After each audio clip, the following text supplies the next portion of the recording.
Okay, we're recording. So I would love to know, anybody here, would you just remind me, because I read through a lot of you guys on the syllabus acknowledgement of which system you're really excited about. Who are my nervous system people? You? Oh, I can't wait to convert you guys then. The nervous system is really interesting. I think, Julius, can I point you out for a minute? Because I feel like you maybe said something really beautiful about, oh, I can't remember exactly how you said it, but about the nervous system, about being like it's engineering and electrical stuff, and it's all like combined. And anyway, the way you said it was lovely.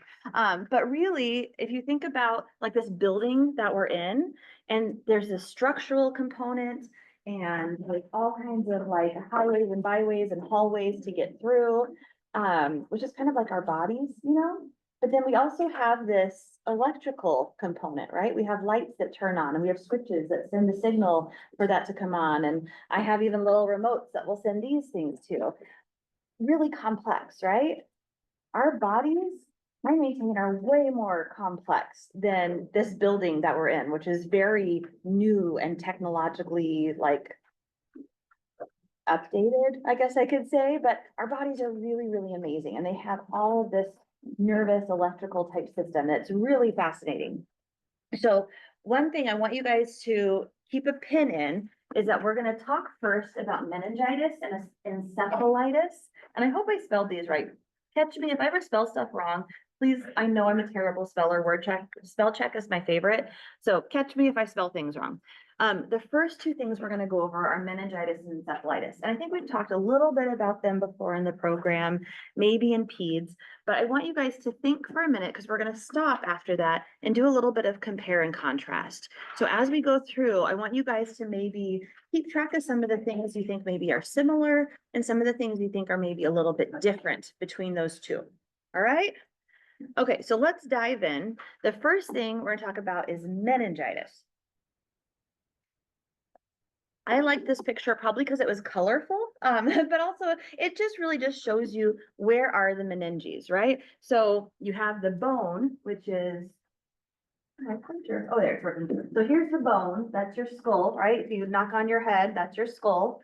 And then you have your brain. At first, I could not figure out what that dip was, but that's our dippy foldy brains, right? Our brain has lots of like that folds to it.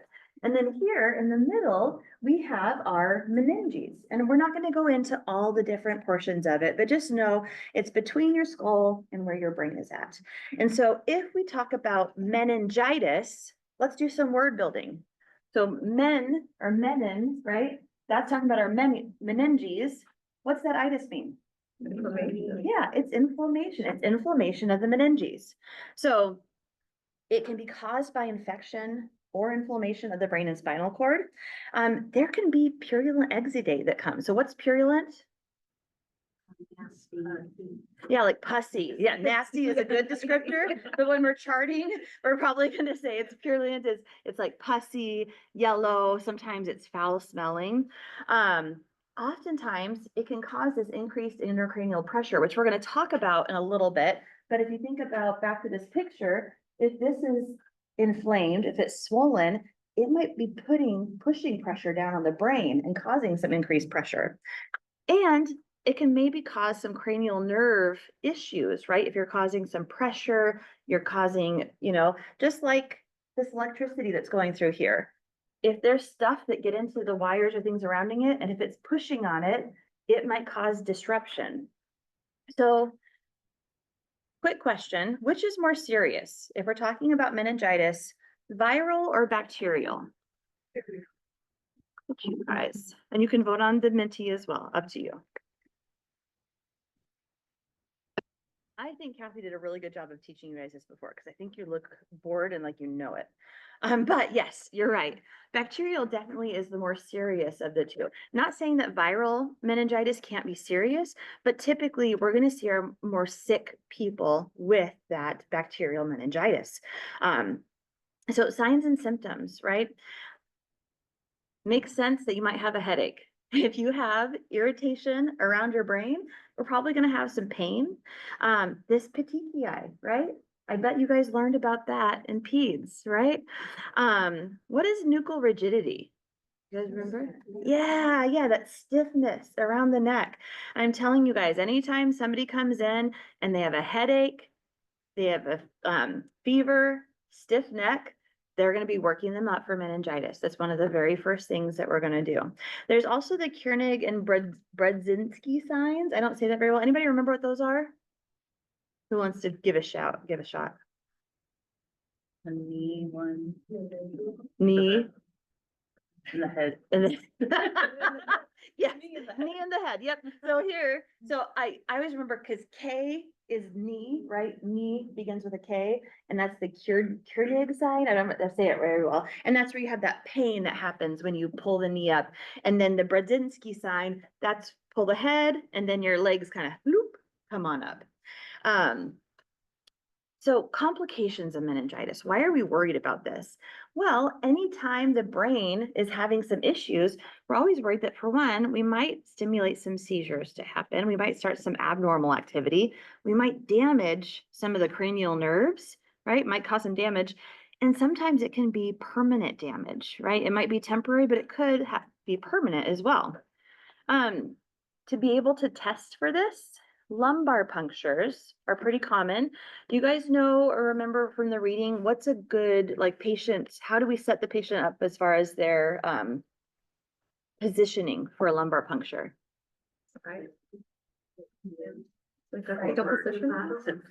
Yeah, so you guys are both right. I hear, or not both, but I hear several people saying similar. So either laying on their side, kind of curled up, or sometimes sitting at the bedside, kind of leaned over a table. Why do we have that kind of position where we're kind of curled in? So we can see the spine. Yeah, it's better access to getting in there. Yeah, Casey. Something also about the fetal position, like being a natural response to pain as well, because somehow you're moving your body like that. You're definitely less likely, you're more likely to curve in with pain than you are like to. Now, does that somehow reduce the pain though? Or is that just kind of instinct? That's a theoretical question. I don't know if I can answer. Yes. So yes, I think anytime we can provide some comfort, I think it does help reduce pain, even if it's like being a more comfortable position. But as far as reducing a physiological pain, I don't know if it helps that much. We want to do cultures and sensitivities of that fluid.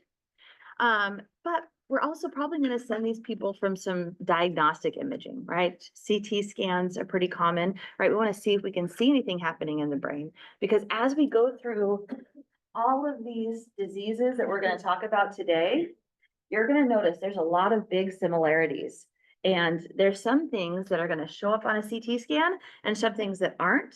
Some things that will show up on a lumbar puncture and some things that won't. We kind of have to put these patients through a variety of tests to figure out what's going on with them.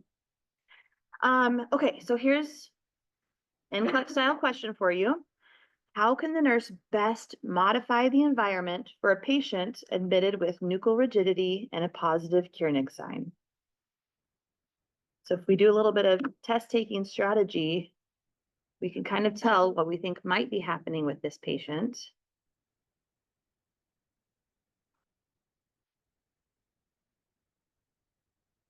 All right, I think we have a consensus here. And yeah, provide a dark, quiet room. Let's see, I haven't heard much from this side of the room over here. Anybody over here want to tell me what the rationale for that would be? Don't want to exacerbate any of the symptoms or make things worse. Yeah, we want to decrease the stimuli, right? Because like our brains are kind of like our computer processors, and we're taking in all this information and we're doing things with it. And even things like light, sound, motion, we're taking all of that in. And if we can reduce some of that stimuli, that can kind of help, I say quiet the brain, but just it helps it to decrease all that activity that's happening. All right, good job, you guys. Okay, so how is it treated, right? So when would we give antibiotics? If it's bacterial, right? Is it going to help a viral meningitis?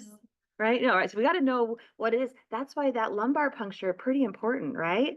Because if it grows out bacteria, we can know, it tells us, hey, this is what it's sensitive to. What's an antipyretic? Yeah, yeah. Sometimes if these guys are really warm, we might do cooling blankets. Otherwise, anybody ever had to put ice packs on somebody with a high fever? Yeah, where do we put the ice packs at?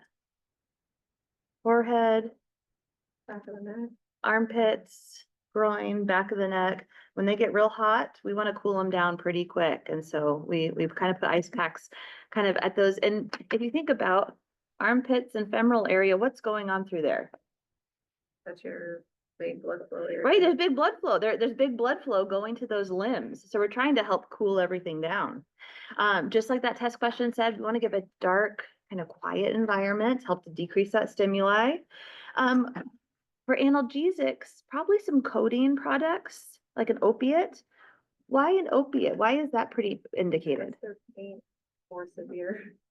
The pain's more severe, but let's think about the action of opiates. Where does the action of opiates work at? Nervous system. It works in the central nervous system, right? So that's why when we're thinking about the different pain medicines, we want to remember what's the action. Like NSAIDs, what do NSAIDs do? The inflammation. Yeah, they help to decrease the inflammation. So an NSAID might be helpful for these people as well as far as inflammation, but then we're talking about pain control specifically. Opiates work on the central nervous system, right? Brain and spinal cord. They really help to decrease the pain sensation from there. So it's going to be directly related. They might get some steroids, right? Help to also decrease that inflammation. What's an antiemetic? Anti-vomiting, right?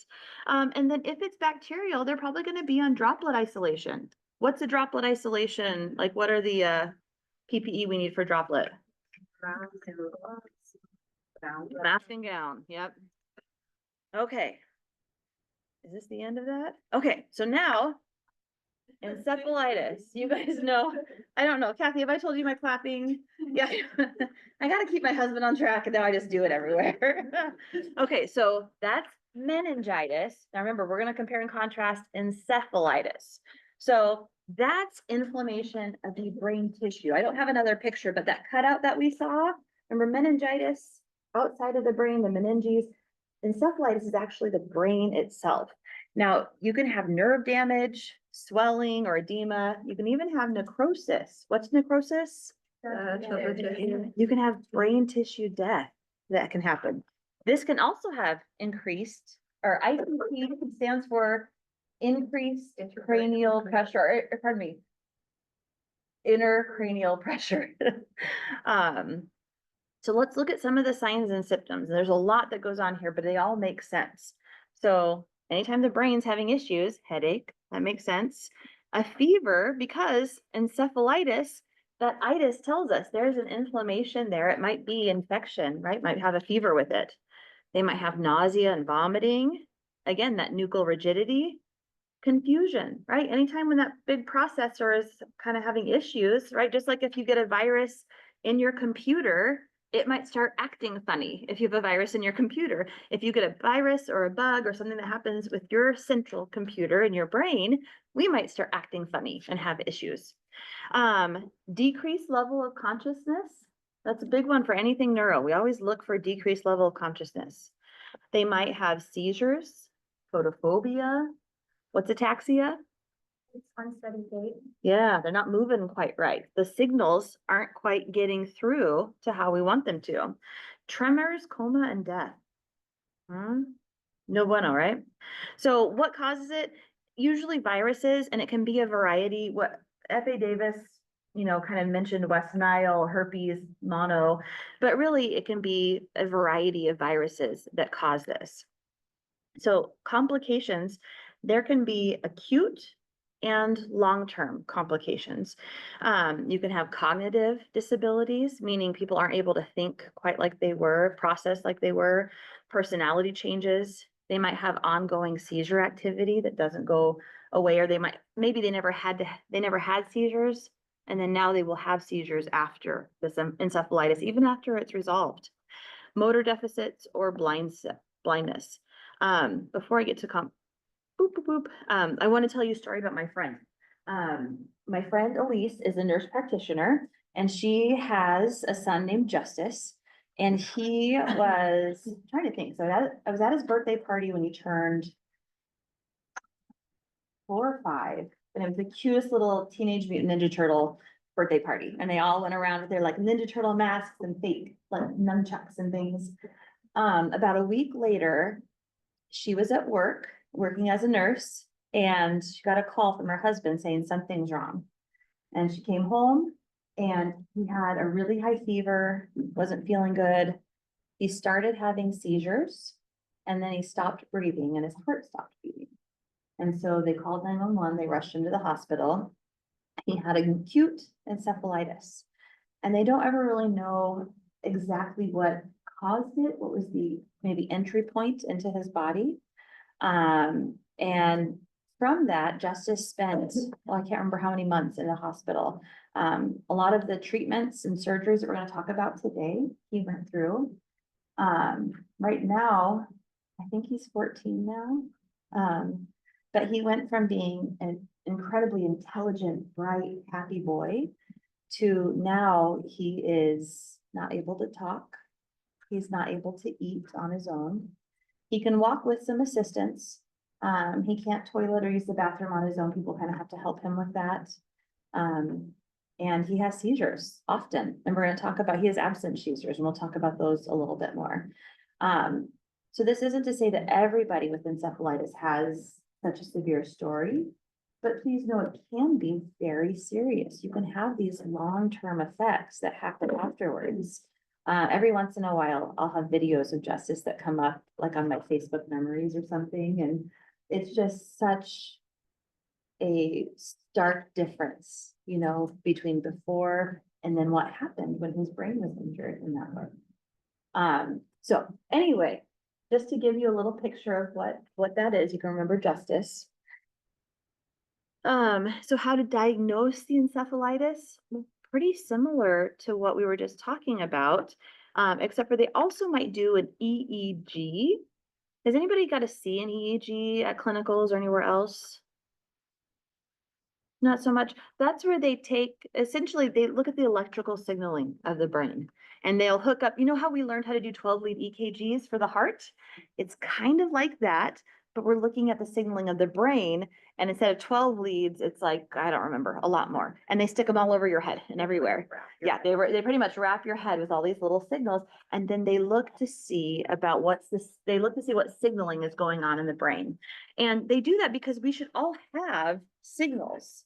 Like right now, we all heard that. No worries, you're all good, right? But our brains heard that sound and they gave a signal to us that, hey, there's something going on there. And so that's normal. Sometimes we can have extra things where like our brain is getting lit up with all these signals, even though we don't have the same input as everybody else. Okay. Same type of therapeutic interventions. These guys, we might give them some anticonvulsants, so to help if they're having the seizures. Same type of things as far as steroids, antipyretics, analgesics. They might get some sedatives. Why would these guys get some sedatives?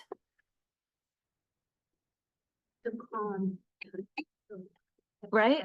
If they can't shut the brain down to kind of decrease some of that activity, we might try to help them, because where do a lot of our sedatives, their mechanism of action, where are they going to? Right? The central nervous system. We're trying to slow it down, calm it down.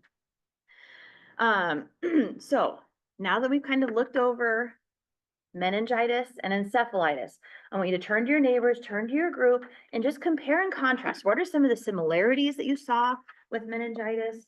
And what are the differences? What are some of the tests, the treatments, signs and symptoms? Just we're gonna spend a few minutes doing that. The lumbar puncture for the meningitis.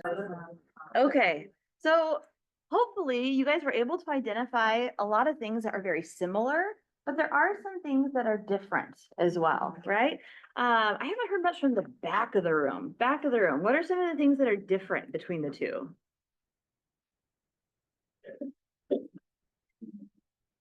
Meningitis includes both viral and encephalitis. Usually, yeah, yeah. Melanie, you look like you were getting ready to say something too. Yeah, we'll see seizures more with the encephalitis. Yeah, Seizures can happen with meningitis. they can happen with them both too. But if you think about the meningitis might put pressure and cause maybe the issues with the brain, while encephalitis is actually that irritation of the brain itself. I think we're typically going to see seizures more often, but you're right. It's also a commonality too. So many things that can be similar and different.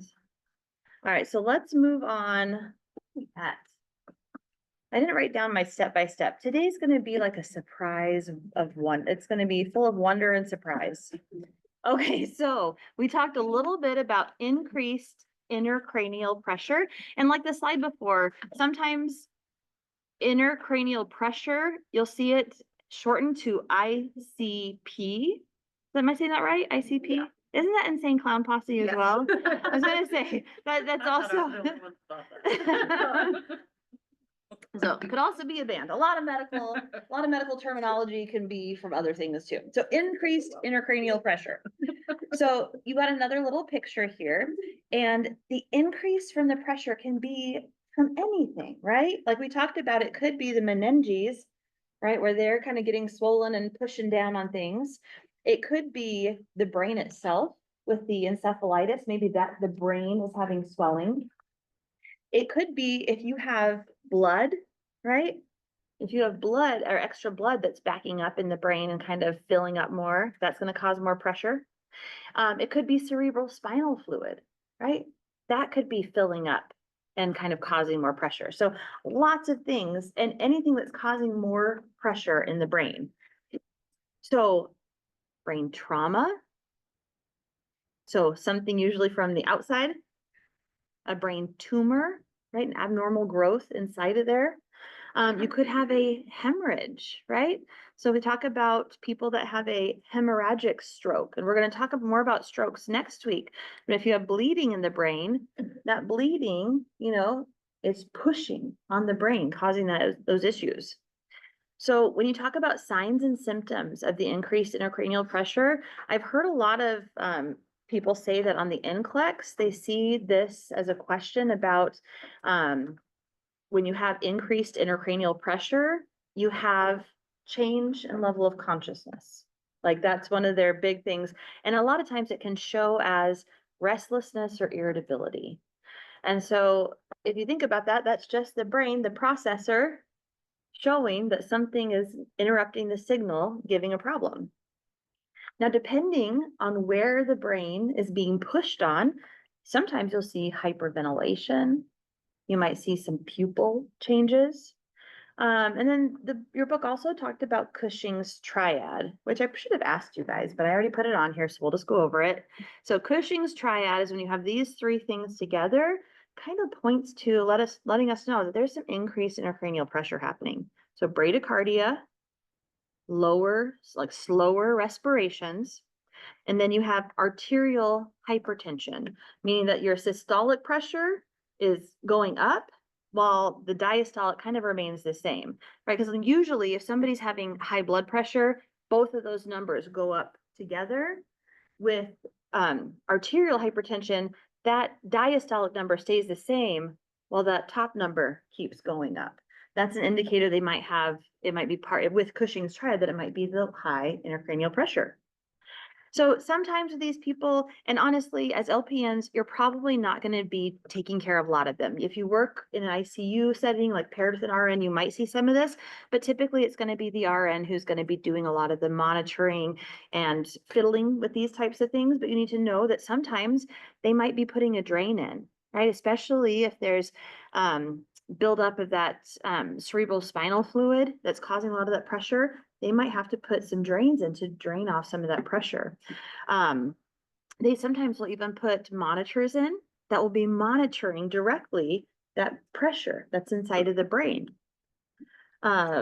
This is old picture, but it kind of shows you of like where you might have a drain that goes in, or where you might be monitoring some of this. Again, in real life, it's going to look way different and depend on where you're at. I know this, doesn't this kind of look like the Teletubby guys you have in lab? Do you know what I'm talking about? Those little like faces that you can pretend to put in NG tubes? That's what it reminded me of. I was like, oh, they like got from the same manufacturer. Okay, so increase in intracranial pressure is just a short little blurb.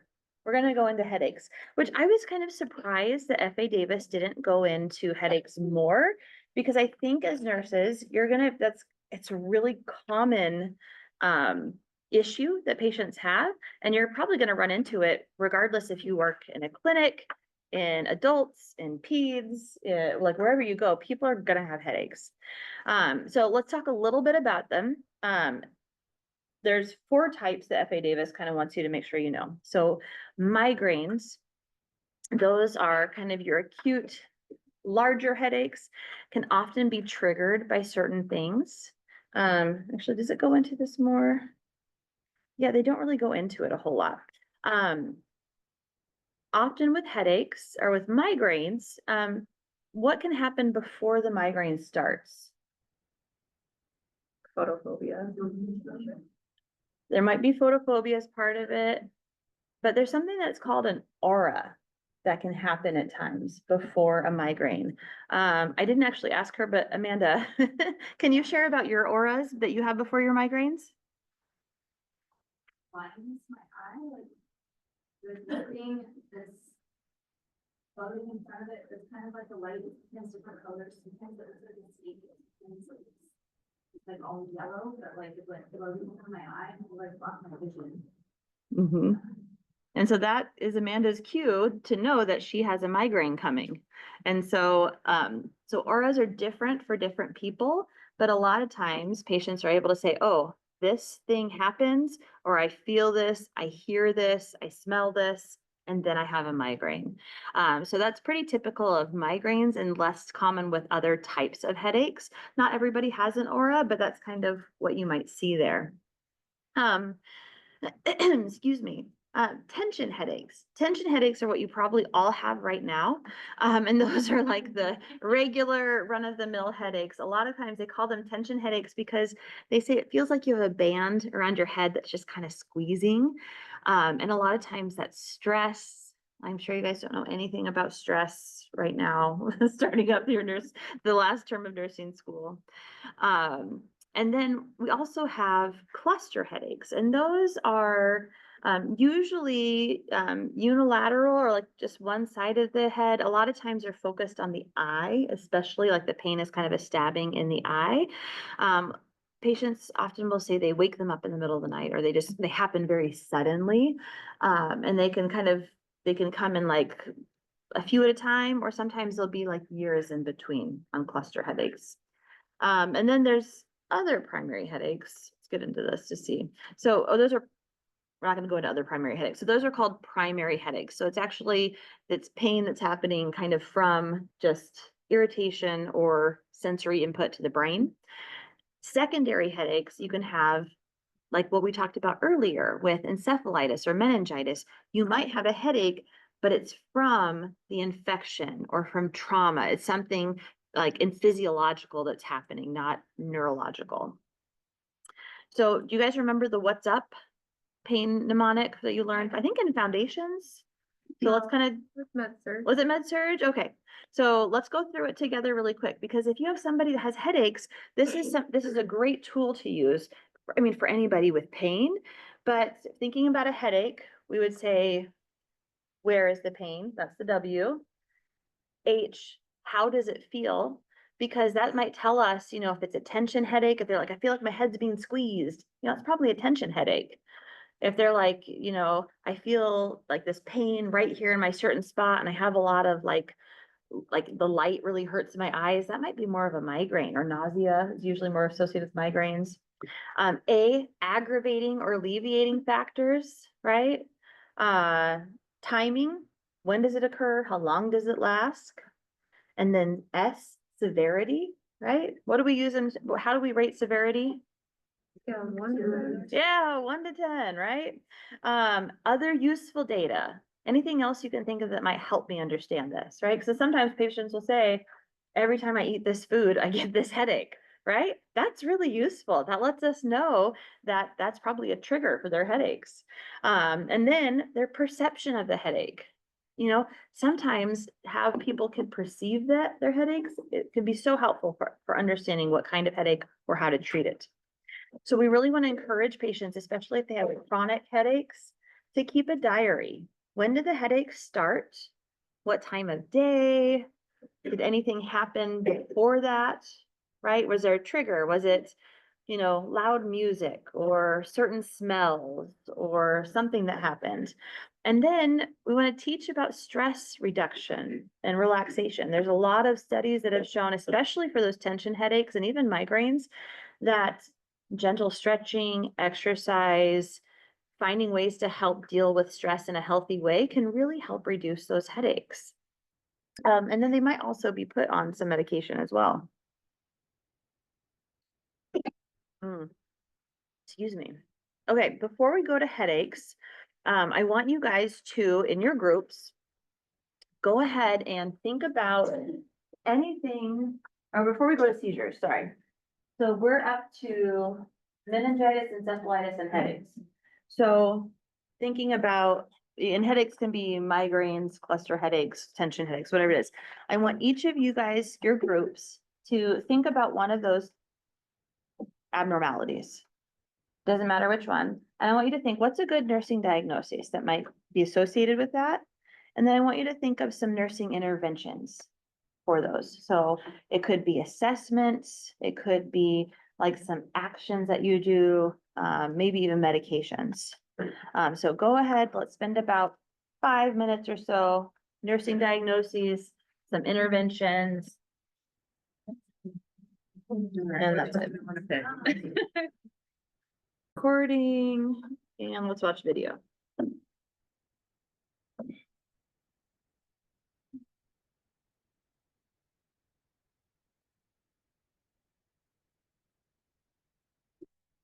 Epilepsy means seizure disorder. So people with epilepsy have recurring and unpredictable seizures. A seizure is a period where cells in the brain, or neurons, are synchronously active, or active at the same time, when they're not supposed to be. Now, when I say neurons are active, I mean that they're firing or sending a message using electrical signals relayed from neuron to neuron. And if you look at a neuron under a microscope, each electrical signal that passes through it is really just ions flowing in and out through protein channels. The way this ion flow is controlled is through neurotransmitters, a type of signaling molecule, and receptors. Neurotransmitters bind to the receptors and basically tell the cell to either open up the ion channels and relay the electrical message, called excitatory neurotransmitters, or close the ion channels and stop the electrical message, called inhibitory neurotransmitters. During a seizure, clusters of neurons in the brain become temporarily impaired and start sending out a ton of excitatory signals over and over again. And these are sometimes said to be paroxysmal. These paroxysmal electrical discharges are thought to happen due to either too much excitation or too little inhibition, which are kind of two sides of the same coin, right? The main excitatory neurotransmitter in the brain is glutamate, and NMDA is the primary receptor that responds to glutamate by opening ion channels that let calcium in, a positive ion that tells the cell to send signal. Some patients with epilepsy seem to have fast or long-lasting activation of these receptors. On the flip side, the main inhibitory neurotransmitter in the brain is GABA, which binds to GABA receptors that tell the cell to inhibit the signal by opening channels that let in chloride ions, which are negative ions that tell the cell to inhibit signals. Some patients with epilepsy seem to have genetic mutations in which their GABA receptors are dysfunctional, and so they aren't able to inhibit signals. In addition to potentially having a primary genetic cause, though, these receptors and ion channels might be affected by all sorts of things like brain tumors, brain injury, or infection. Whether it's a decrease in inhibition or an increase in activation, when groups of neurons start firing simultaneously over and over, it's often noticed by others as obvious outward signs, like jerking, moving, and losing consciousness, but can also be subjective experiences that are only noticed by the person experiencing it, like fears or strange smells. It all depends on which neurons in the brain are affected. People with epilepsy experience recurring episodes of some form of seizures, and we can start grouping the seizures by the region of the brain that's affected. When the affected area is limited to one hemisphere or one half of the brain, or sometimes even a smaller area like a single lobe, we call it a partial or a focal seizure. These seizures can be subcategorized by whether someone remains conscious during the seizure, which is called a simple partial seizure, or whether someone has impaired consciousness during the seizure, which is called a complex partial seizure. Simple partial seizures typically affect a small area of the brain and can involve the person experiencing strange sensations like hearing or tasting something, but can also involve jerking movements in specific muscle groups if the neurons controlling those muscles are affected. If the jerking activity starts in a specific muscle group and spreads to surrounding muscle groups as more neurons are affected, it's referred to as a Jacksonian march. Typically, the person is conscious, meaning that they're awake and alert, and will usually know that something's happening and will remember the seizure afterwards. Complex partial seizures, on the other hand, involve losing consciousness completely or having impaired awareness and responsiveness, so they might not remember exactly what happened during a seizure. Now, in contrast to the partial or focal seizure, a generalized seizure is where both hemispheres of the brain are affected. Sometimes the seizure will start out as a partial seizure and then quickly develop into a generalized seizure. And in those situations, it'd be called a secondary generalized seizure because a partial seizure came before it and was the primary event. Just like partial seizures, there are some subcategories of generalized seizures as well. One subtype is a tonic seizure, where the muscles all of a sudden become stiff and flexed, which can cause the patient to fall, often backwards. On the flip side, though, they can be atonic as well, where their muscles suddenly relax and become floppy, which again can cause the patient to fall, but this time forward. Seizures can also be clonic, where they have violent muscle contractions, also known as convulsions. Tonic-clonic seizures are the most common generalized seizures, where patients experience a tonic phase where the muscles suddenly tense up, followed by a clonic phase where the muscles rapidly contract and relax. Myoclonic seizures are yet another type, and are short muscle twitches, sometimes just a single twitch, but sometimes many in a short amount of time. Finally, there are absence seizures, where the patients lose consciousness and then quickly regain consciousness, generally with the only outward sign being that the person looks like they spaced out, like if they were walking, they'll suddenly stand still. The key for all these is that they involve both hemispheres of the brain, and patients lose consciousness either briefly or for longer periods of time. If the seizures do last for a longer period of time, like over 5 minutes of ongoing seizures or having multiple seizures without returning to normal in between, then it's called status epilepticus. And these are usually the tonic-clonic subtype of seizures, but it can also be caused by other types that don't involve convulsions. This situation is considered a medical emergency and can be life-threatening if not treated immediately. Due to the severity of these seizures, patients are often treated acutely with benzodiazepines, which help enhance the effect of the inhibitory neurotransmitter GABA. Following a seizure, sometimes patients experience certain symptoms, like confusion, called post-ictal confusion, which means after seizure confusion. Also, patients might experience paralysis that affects the arms or the legs, usually just limited to one side of the body. And this is known as Todd's paralysis or Todd's paresis, and can last for quite a while, on average about 15 hours. And usually it subsides by itself completely after 2 days. The precise mechanism behind Todd's paralysis isn't currently well understood, but it's thought to be the result of temporary but severe suppression of activity of the area in the brain affected by the seizure. Typically, after a seizure is over, patients will have brain imaging techniques like MRI or CT scans, as well as an EEG, or electroencephalogram, which detects electrical activity in the brain. With patients who've just started having seizures, brain scans are used to find out if there are any anatomical abnormalities, like brain tumors or abnormal blood vessels that could be causing the seizures, of which would be treated surgically. Because epilepsy can vary from patient to patient in the type, severity, and frequency of the seizures, diagnosis typically involves a variety of examinations and tests in combination with a thorough evaluation of their clinical history. Once epilepsy has been diagnosed, it's often treated with daily medication, the primary form of medication being anticonvulsants, of which there are a wide variety of options available that have different targets in the brain. So the choice is based on the specific needs of the patient, including factors like age, lifestyle, other health problems, and the category or subcategory of the epilepsy syndrome. Other treatment options include epilepsy surgery, where they'll remove what's thought to be causing the seizures, like a specific part of the brain or a tumor. Nerve stimulation might also be considered, where certain nerves like the vagus nerve are stimulated, which is thought to control seizures by influencing neurotransmitter release. Also, patients might adopt a ketogenic diet, which is a diet that forces the body to burn fat instead of carbohydrates, which produces ketone bodies, which are then used by the brain as an energy source instead of glucose. Although many hypotheses have been suggested for why this seems to reduce seizures for some patients, the exact mechanism isn't very well understood. Thanks for watching. You can help support us by donating on Patreon or subscribing to our channel or telling your friends about us on social media.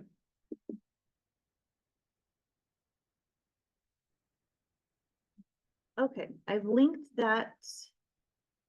Well, I don't want to present. I linked that video on the weekly modules. And like I said, there's a bunch of those videos or types of videos that are really helpful. Before I talk about seizures, I'm going to have you guys as a group do some activities together or do an activity together. I don't know how many of you guys are familiar with using AI or artificial intelligence, like ChatGPT, things like that. But I do know that artificial intelligence is, I don't know what the right word is, but like it's becoming part of our lives. It's gonna, I think as we move forward, it's gonna be more and more utilized, and not for like writing papers or all these other things. Like there's a lot of like major hospitals and places that have artificial intelligence that runs essentially algorithms to monitor their patients. And they're able to identify, for instance, patients who are at higher risk of having sepsis earlier than sometimes we as people can see, because they're just looking for different things that would point them out to them. So I think in medicine and in nursing, over the next, decade or two, we're going to see AI used a lot more in different ways. And so I want to make sure that you guys are a little bit familiar with it. And also we all think about using it responsibly as well. So this is just a little introduction to it. But if you guys haven't used AI or artificial intelligence, if you go to Google, you can type in ChatGPT, which is just chat GPT, and that'll bring up, ChatGPT. There's also OpenAI, which is same thing. There's a lot of different AI little things you can go to, but oftentimes you'll get a little screen like this and it will say, what can I help you with? And it will do ask you anything. I just spent the last several weeks with a sister I don't get to see all the time, and I didn't realize that she uses AI for everything, like recipes, directions, like everything. I was like, oh my gosh, you use it so much. I'm like, you're the one who's making the Terminator. Like, if you guys know, like back those movies, like where it like became aware.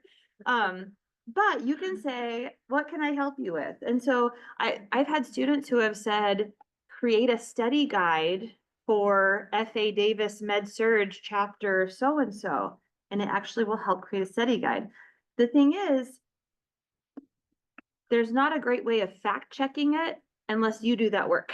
So what I want you guys to do is, let me show you this. So let's say if we were going to talk about encephalitis, I'm going to say, what should a nurse do for a patient with encephalitis? And then AI will start telling me, monitor vital signs, neuroassessments, assess for ICP, seizures. So it's going to go through and tell you some things. What I want you guys to do is to think about seizures. And I want you guys as a group to go in and ask AI, how should you as a nurse care for somebody with seizures? I don't care how you pose the question, but somehow do that. And then I want you guys just to pick 5 things. And then I want you to fact check it against your F.A. Davis book. Okay, so it's not just say, oh, these are the things I should do. I want you to take those 5 things and then say, can I find those in my F.A. Davis book? Can I cross-reference that? Okay, does that make sense to everybody? Okay, I don't see anybody super confused. So let's go ahead and let's spend a few minutes doing that. Zoom recording. Okay. If you're online watching, you only missed a few slides. Let me go back on here. So then if we talk about complex partial, these are people who they usually will lose consciousness or they're not rousable for a couple of minutes, but usually not more than 15 minutes. General seizures, you can have absent seizures, and that's what I said, like my friend Justice, right? He'll have seizures, but the only reason you know he has seizures is because all of a sudden he just stops. And his eyes are open, he's breathing, he seems to be awake, but there's nothing, he's not rousable, he just kind of stops what he's doing. People can do that while they're talking to you, all of a sudden they'll just stop. They're having an absence seizure, right? And again, it's abnormal electrical activity, right? It's not that abnormal where it's sending these signals to move, it's abnormal that it's kind of blocked, right? It's stopped. So tonic-clonic is kind of what I think, like when, people mimic having a seizure, that's usually what they're mimicking having, right? They're having the spasms and jerkings. They do usually will lose consciousness with tonic-clonic. And unfortunately, these poor people often could have incontinence as well, which would be so hard to walk around knowing not only you might have a seizure, if you're not well controlled, but that you also might be incontinent as well. Like I can see how that would be mentally even more challenging for these people. Oftentimes they'll have that post-ictal period, like the video said, where they're just very, they've woken up, but it almost seems like they're very sleepy or delayed because it's kind of like the brain has had all the activity happens. And now the brain is kind of like gearing back up again. They get out of the post-ictal period, but a lot of times the patients are very slow. Their responses might be like decrease. Their affect, how they're presenting, just might be rather flat in that post-ictal period. When somebody's having a seizure, we want to make sure we look to see what kind of posturing they're having. So there's decorticate. So take your arms and turn in towards the core. This is decorticate, towards the core. And then decerebate, am I saying that right? Yeah, decerebate is like X to the outside. What does it say? Extensor, so extending. So decerebate is like out. So if you can remember, core is like your central, decorticate going in, core is in, decerebate is out. So, and do you know any other tricks for Extend. I just think it's like a cork, yeah. So, and when you see people having seizures or abnormal movements, that is one of the things you want to say, right? Because that kind of relates to what's being triggered in their brains. So we're noting that, what kind of posture or what kind of posturing they might have. Sometimes people might not be having these tonic-clonic seizures, but even in all of these neurological issues that people might have, they might start to we call it posturing, right? They're laying in bed and all of a sudden they're decerebate. They're kind of going out a little bit. That's something that we note with them. That's part of our assessment. So diagnostically, well, we're going to do EEGs, that little, like all those little stickies all around the head. We're going to try to see what kind of electrical activity is happening. And we're going to see if we can figure out the cause. What's causing that abnormal activity?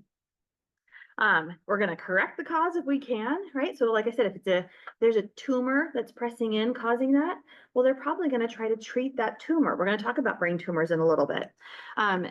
They might give this person some anticonvulsant medication. They might even have to do surgery on the brain to resect part of it. Okay, so I'm going to go through a few true or falses on the Menti. So I want you guys to choose true or false. So true or false, you should have suction set up for a patient with history of seizures. Yeah, right. That's true, right? So anytime, if you're like working in the hospital or if you're long-term care and you're getting a new admission, if they have a history of seizures, we should always have suction set up, right? We want to make sure that's a safety thing we can have set up before they even have a seizure, right? You want to have your emergency stuff ready before the emergency happens. You want to be prepared. All right, what about this? You should lay a seizing patient on their back.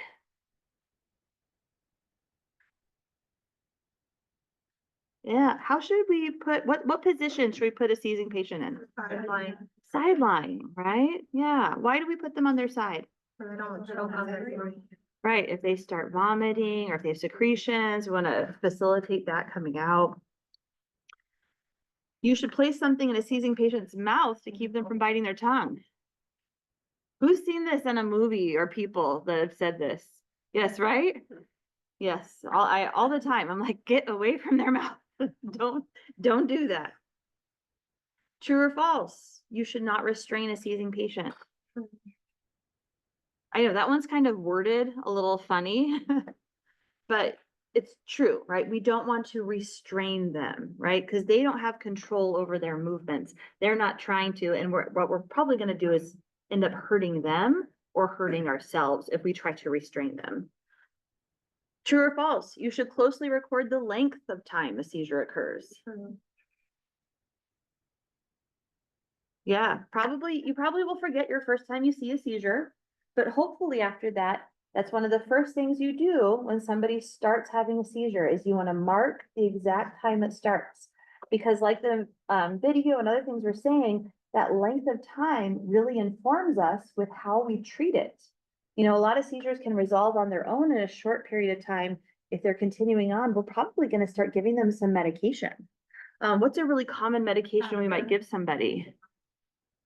Yeah, Ativan or lorazepam. Yeah. All right, so emergency care, and that's what we're providing with somebody with seizures. We want to make sure we're looking at their airway. So just like in CPR or BLS, because you guys all had to take that to be in nursing school, they talk about airway, right? About how you might want to pull the chin up a little bit. Did they teach you guys the jaw thrust? Like to kind of pull the jaw forward a little bit? No. Kind of recovery position. Yeah, so just know you want to make sure if somebody is on their side, right? They're seizing, or even afterwards, that post-ictal when they can be very sedated. If they're like this, how do we open their airway? Right? We extend, right? We want to extend the airway, kind of open it up, make it easier for them to breathe. Turn on their side. We're also going to pad the side rails. I think I have a picture of that.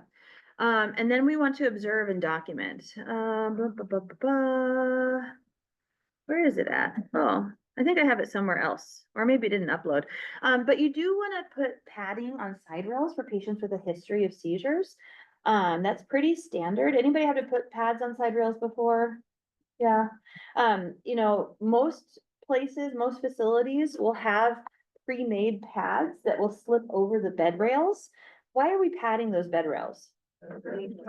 Protecting them, right? Because if they start having a seizure, we don't want them to and those rails are hard. And you know, I've been in places where it's like, wow, all the seizure pads are in use. And so I've taken blankets and wrapped them around. Yeah, just because I want to have something in place to protect that patient. So we want to have those just wherever you guys end up working, you know, if it's in acute care, if it's in long-term care, you know, where somebody's in a bed, know where your seizure pads are at. That's important. So if you have 30 minutes of continued seizure activity, that's called status epilepticus, and that's an emergency. So even before 30 minutes, you know, I've seen where we've given Ativan or Valium, for patients. So it doesn't have to be, we wait for 30 minutes. It can be before that.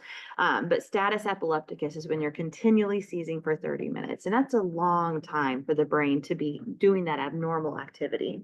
We really want to make sure we're focusing on keeping those patients safe, right? And it's the same thing. We're going to make sure they're on their side or make sure they're breathing. I'm probably going to try to get a pulse ox somewhere, maybe on their feet might be easier if their arms are really moving, but I want to try to make sure that they're oxygenating, they're breathing well enough to support themselves. Okay, traumatic brain injury. Moving on. Okay, so it can be caused by lots of different things, right? There can be an injury caused by bleeding inside the brain, right? If you have well, let's just I'm not gonna get to that. Okay, rewind a few seconds. Okay. If you have a trauma that occurs, you can have hemorrhage or bleeding.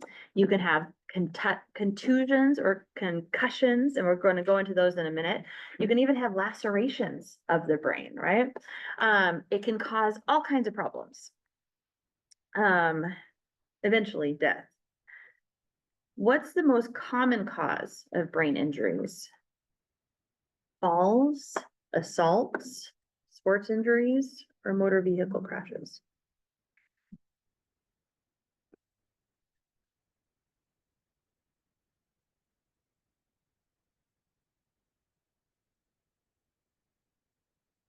I know this one, I feel like it's kind of tricky because there's such a lot going out about like the National Football League and head injuries and things like that. But the percentage of at least in the United States, the percentage of professional football players is pretty low compared to all the people who drive cars.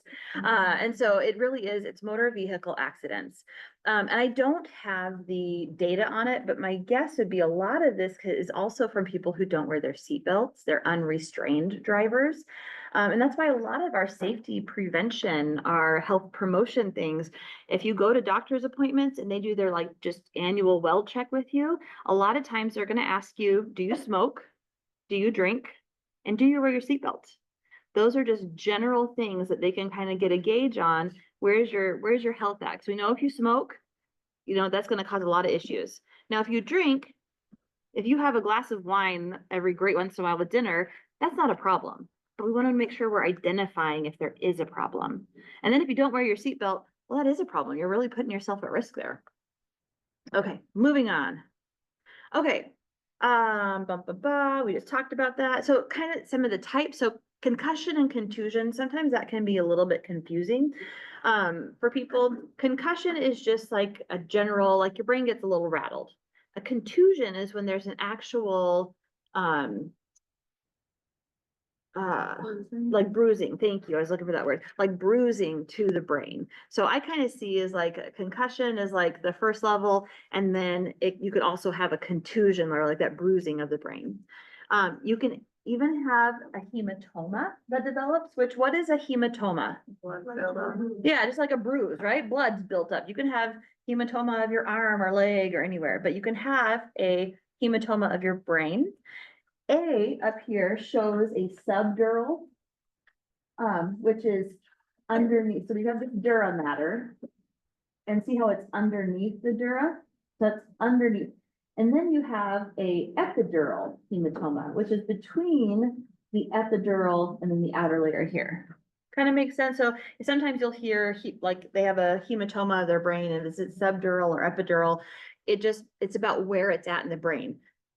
Both of these are going to have the same effects on the patient, right? They're both going to be pushing in on the brain as well.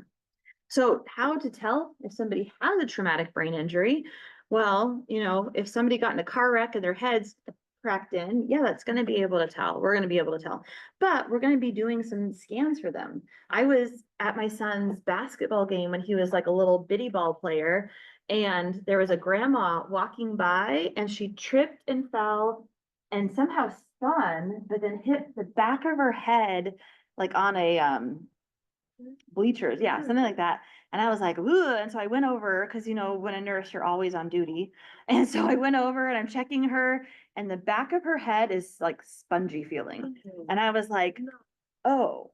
And so I was like, okay, like you're calling 911. And then I start getting like all of her medical history. And of course she's on blood thinners. And so the EMTs get there, and I was like, okay, so here we go. Like, cause she had traumatic injury there. And I don't know. It's funny because as a nurse, I feel like sometimes people are like, oh, you person. And I was like, you're not getting her fast enough. Make sure you go to the trauma center. Like, anyway, we get a little, we know Too much. we know too much, right? But I still wonder about that grandma. I mean, that's been years, that's probably 10 years ago. And I still wonder, like, what happened to her? Is she okay? Was she able to recover? Did she have deficits? Like, you wonder about that. But I'm hoping that they rushed her to a trauma center and that they got her right into the CT scanner. They might have had to do an MRI, and they might have to do some surgery. There also is some other testing they can do, especially like with our NFL players. You know, there's so much research now about these poor guys who have had so many brain injuries. And then I don't know, the guy who like, he killed his wife, and they related it to all of his brain injuries that he had during playing football. And so there's a lot that can go into it. Anyway, that's a whole side quest. So therapeutic, well, we're going to get rid of the issue that's causing the problem, right? So if they have a hematoma that's built up, well, hopefully we can go and evacuate that. And there's a few different ways they can go do that. If there's increased intracranial pressure, they're going to try to control that. Like you guys mentioned, mannitol, that's one of the diuretics they might use to decrease some of the pressure there. They're going to be monitoring that intracranial pressure with one of those monitors that's placed. Sometimes they might have to ventilate for these people. They might have to be intubated and ventilated. And to let the brain kind of calm down, they might even sedate them, right? F.A. Davis calls it a therapeutic coma, where you want to kind of let their brain just rest and hopefully heal. Complications, you can have brain herniation, diabetes insipidus. Remember that from last term, right? They might have some hydrocephalus, increase that fluid built up.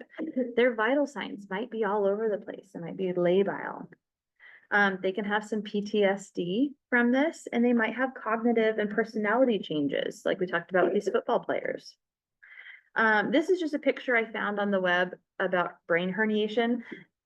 One person is probably not going to have all of these types of herniation, but you can see when the brain is swelling, when there's increased pressure, the brain's going to go wherever it maybe has weakness, right? So if there's a injury up here and the brain starts swelling, well, if that's an avenue for it to swell, like to kind of release the pressure, the brain's going to push out there. Down here, you know, it might kind of permeate downward if that's kind of the open area for it to for the swelling to go to. Does that kind of make sense? So the herniation is just going to kind of happen wherever it has access to go, and depending on where the injury was at. Okay. I don't know. Did we need to break right at 10:10? Okay, I think we can get through brain tumors in 5 minutes. It's not a big one. Because we've already talked a lot about it, right? So we know brain tumors, it's some sort of abnormal growth. It can be cancerous, it can be non-cancerous, it can be primary, meaning it started in the brain, or secondary, meaning that there was cancer somewhere else, and cancer likes to spread. And so it could have moved into the brain. It can cause the intracranial pressure to increase. And just like any of the problems with our brain, it causes these activities, right? So seizures, deficits, headaches, visual disturbances, personality changes, hormone disturbances, right? It all depends on where that tumor is at in the brain. So here's a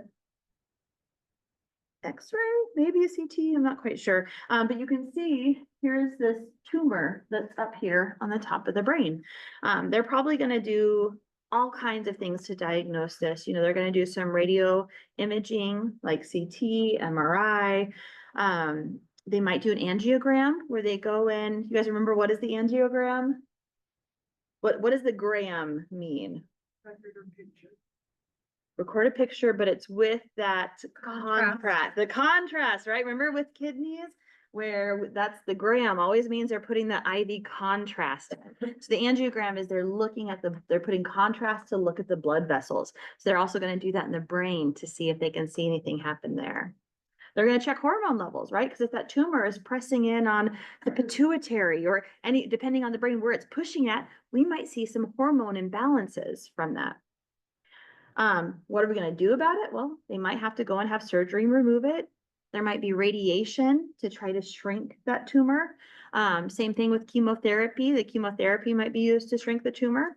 And then in the meantime, if it's causing issues, they might do anticonvulsants for seizures. They might do steroids to help to decrease the inflammation. We've talked about the complications, like kind of the side effects, seizures, headaches. Depending how much damage it causes, it could cause hemiparesis. We're gonna talk about like kind of hemiparesis a little bit more next week too, but let's word build. What does hemi mean? Like the hemisphere. Hemi or half, and then paresis, paralysis, right? So it might cause paralysis, yeah, of one side of the body. Okay, if a patient was admitted to the surgical unit following removal of a brain tumor, which nursing intervention takes priority? Assess speech and swallowing, pad rails on the side bed, reorient to surroundings, or administer medication for pain. Oh, I love it when we have lots of answers.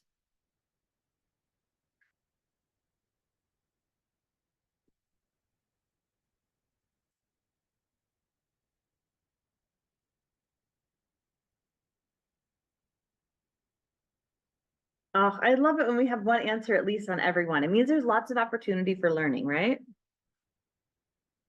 Okay, so let's go ahead. Was that the answer? It is the answer. It is? I mean, that's what I chose, so I'm like, yes, that's the one. There are risks for seizures. Right? Yes. That's what I was thinking. But the other one. I was just thinking the speech and swallowing. Okay, I can't remember if I keyed this wrong or if I'm just misremembering. Because I thought in my head it was speech and swallowing, but it's also tricky. Well, if you go back to the clinical nursing, Mhm. what is the word? The arrows across that I can't think of, that you assess first. The state, Nursing, like, yeah, the nursing process. Okay. How about, let's take a break and I will fact check which FA Davis, if it was me miskeying it or if I'm remembering incorrectly. So let's take a break till about, let's do 10:30. You can have a little bit longer break and then we'll come back and I think we're almost finished with this. So we'll probably be done with class a little bit early today. Okay, so see you guys back at 10:30.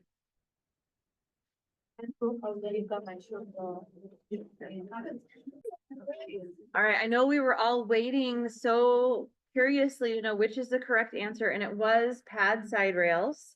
So if you had that right, good job. And it's a safety intervention. When I looked at speech and swallowing, I got confused because I was thinking like airway and aspiration, but I was wrong. It's the priority is protecting them with those seizure precautions. But then next would probably be look at their speech and swallowing. And then, well, we don't have to go into all of that. Okay, so are we done with brain tumors? Oh, here's a picture of seizure pads. Sometimes they have real nice little ones that fit beautifully over the rails of whatever bed you have. Sometimes they just wrap around the rail as well. So use whatever your facility has. Herniated discs, I'm just going to talk about briefly, but it's good to know, like here you can see where the herniation occurs. This is like if you're looking down at the vertebrae or up, either way, and you can see how this herniation is pushing in on the nerve. So you can see where that would cause lots of pain, and do you think it would cause issue bilateral or unilaterally?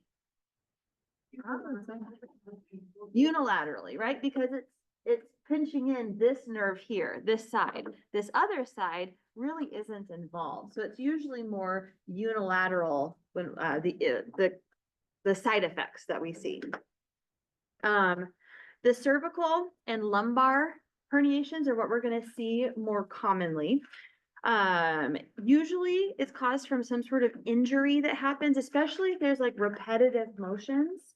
Like you guys, I think in foundations, you talked about like what are good body mechanics and how to move properly, you know, that's part of why we do that, because those repetitive motions that we do can sometimes lead to injury like this. So signs and symptoms, it's going to be pain at the site. They might have muscle spasms. They might have numbness or tingling, usually on one side or the other, weakness, and then they might have some atrophy, or where the muscles aren't as strong there as where they normally would be. They usually will do an MRI or sometimes a myelogram, try to look at those nerves to see how they're conducting signals. But usually what they're gonna do is prescribe rest. And a lot of times physical therapy is gonna be, that's kind of the treatment of choice for most herniated discs. Sometimes they'll do traction where they kind of help to kind of pull the vertebrae, not apart, but just to give space. So that herniation isn't pushing so hard against that nerve there. They might do muscle relaxants, analgesics. Occasionally they might do even surgery, but honestly, the trend in healthcare is really moving away from surgeries for herniated disc. You're going to see there's a much bigger push on physical therapy and just restoring use, because there's also a lot of negative side effects that can come with surgery, right? It puts you at risk of a lot of things. I'm just going to briefly touch on, these are the types of surgery. I'm not going to go into them because, like I said, I don't think you guys are going to see them a lot in your career. They're moving out. But all the different surgeries, it depends on what they're doing. If they're working with the lamina or with the disc, sometimes they might even fuse some things together to give more stability. Sometimes they'll put an artificial disc. But it can have complications like with bleeding or with damaging the root. Often you can re-herniate, or it might herniate again, or you kind of stabilize that area, and oftentimes maybe another disc close around it might herniate because now it has more pressure.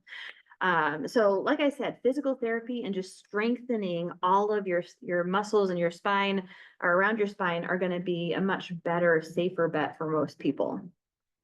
Perioperative care, the only reason I kept this in is because log rolling. Did you guys learn log rolling in foundations? Yeah, okay, I see some people. What is log rolling? Right, yeah, the full body at the same time. Because if we have, especially after a surgery, or even if somebody just has an injury like a herniated disc, we want to kind of move them all together because we don't want this like twisting or moving like things away. So we're going to be teaching them, we're going to log roll them, but then we're going to teach them how do they log roll. Because with our patients, like if this is the bed and I'm lying here, you know, the first thing I'm going to do is like kind of reach over, like, you know, and so it's like, no, you've got to teach them, usually have them put their leg up and then they kind of move together. We want to teach them how they can also facilitate moving all together. Boom, boom, boom. Okay, spinal cord injuries. Let's talk a little bit about spinal cord injuries, and we're going to go into our case study after this.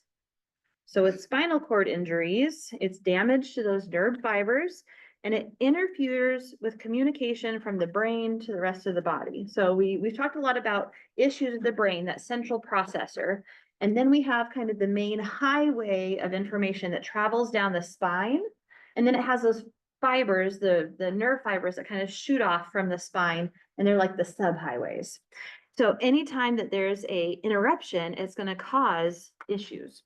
So we talked about the biggest causes of head injuries or traumatic brain injuries is NVC motor vehicle crash. I think that's what I usually see MVA, like motor vehicle accidents. But motor vehicle accidents or crashes are still, they are the #1 cause of not only traumatic brain injury, but also spinal cord injuries as well. But you can also have it from a fall, sports injuries, somebody has been assaulted. A lot of you guys were at Good Sam last term, right? St. Joe's. St. Joe's, this quarter you're at Good Sam? Yeah. Okay, some of you guys are gonna be going to the rehab unit at Good Sam. And so at the rehab unit, there's a lot of patients that have spinal cord injuries there. So I want you guys, when you go, think about that. Think about how did they get this spinal cord injury? What happened? Where is there, like, we'll go into all kinds of things. But anyway, kind of put a pin in that now so you can think about it later when you're there. Okay, so if somebody has a cervical injury, at what level or above is that considered fatal?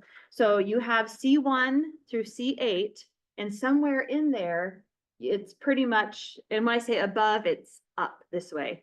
It's that you really pretty much can't survive after an injury at this level.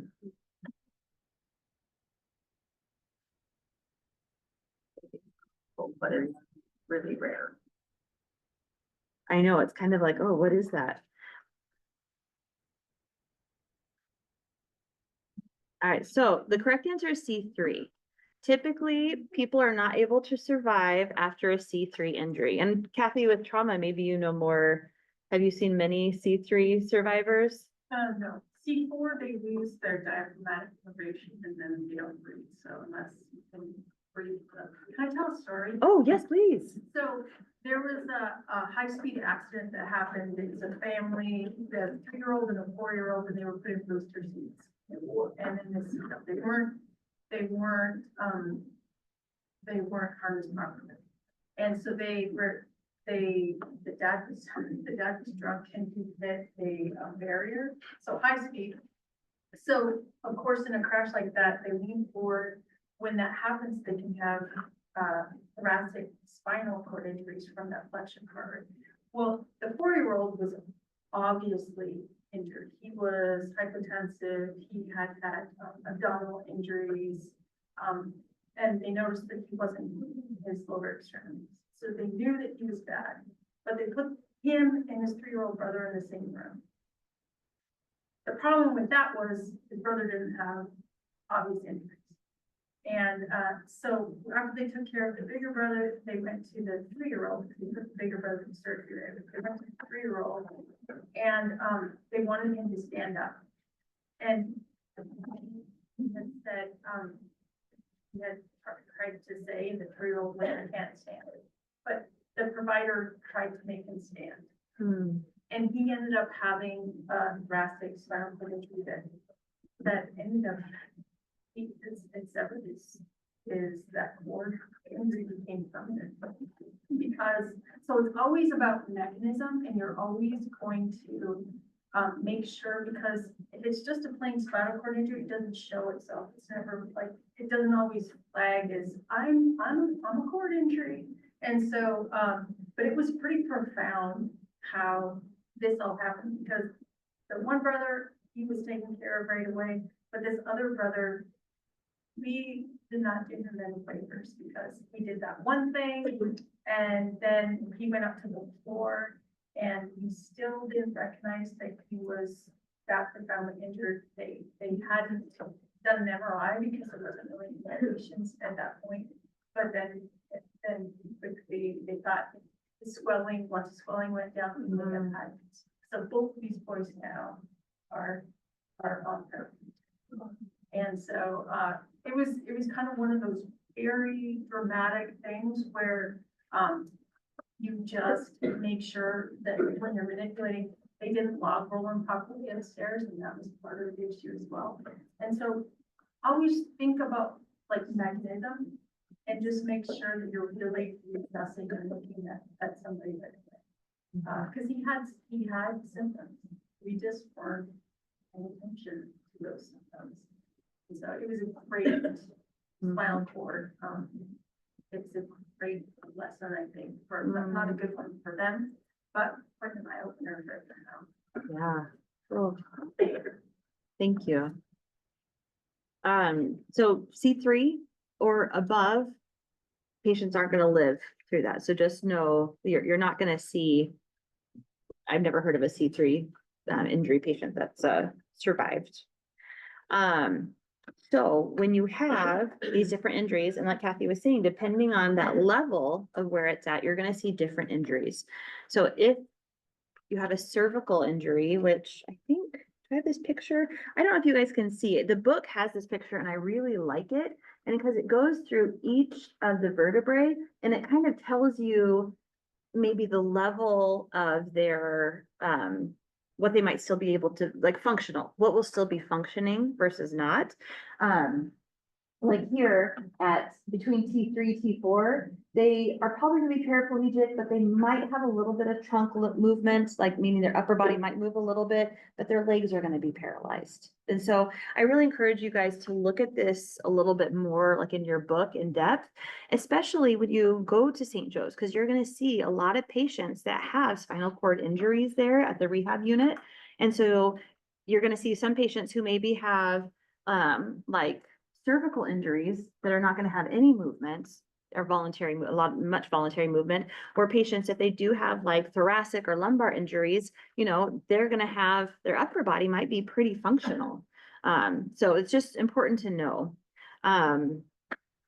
Like Kathy was saying, at T4, that starts to really involve the diaphragm, right? And so that's going to interrupt that signal and they're not going to be able to breathe on their own very well, right? So and so what's gonna happen for those people?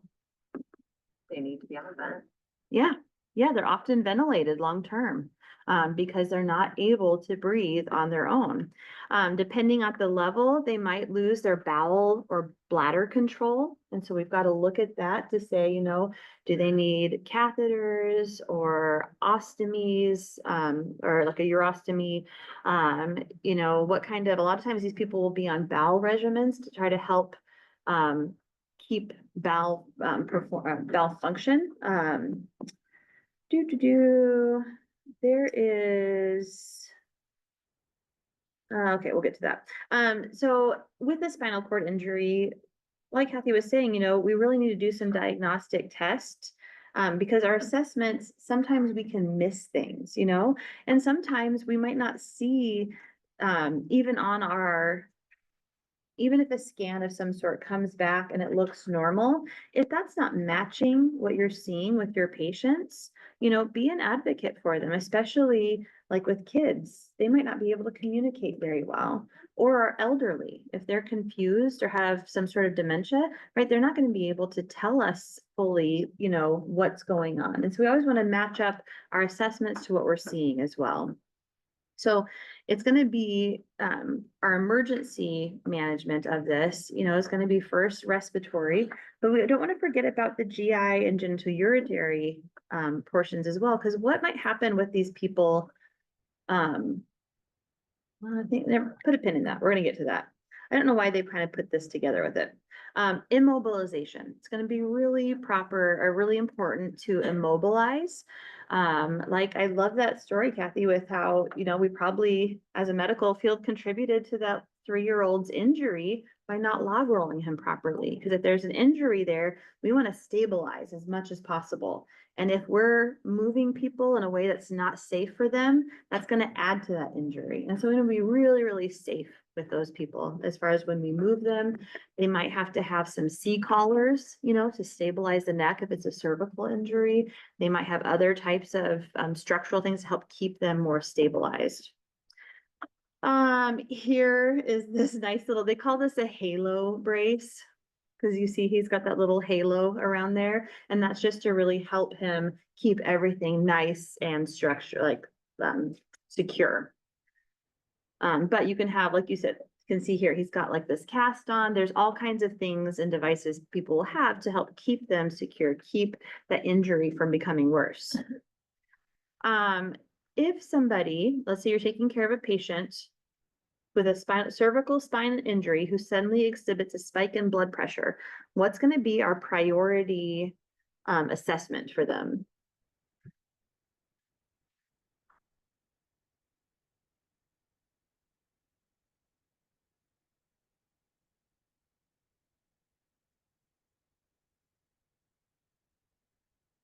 Autonomic dysreflexia. I know, I think we're afraid to answer. So yes, we're going to perform a bladder scan. And so I don't know if you heard somebody up here was talking about autonomic dysreflexia. So sometimes we can have this, when we have the sympathetic nervous system that kind of takes over, right? Because normally, if you and I are sitting here and we have to pee, we're going to be like, okay, I've got to pee, I got to go, right? And we're going to relieve ourselves, we're going to move, and we're going to go to the bathroom, and we're going to urinate. But somebody who has lost control of that, and maybe they're not able to empty their bladder, it's gonna get distended and full and painful. But even if they have full mental capabilities, they might not feel that because it is interrupted. And so the sympathetic nervous system actually takes over. And so you get that fight or flight where you're like, something is going on. What's happening? Like your blood pressure might change, your heart rate might go up, they might get sweaty and diaphoretic. And that's our signal that something might be going on, that their body, inside their body or around their body, but we don't know what it is. They can't tell us. So we have to look. So a lot of times it's urine, their bladder is full, or their bowel is full because they're not able to evacuate their bowels. And so they might need to poop. Oops. Okay, more injuries. Okay, that's the end of that. So what I'd like us to do now is we're going to go through that case study, which let me get out of here.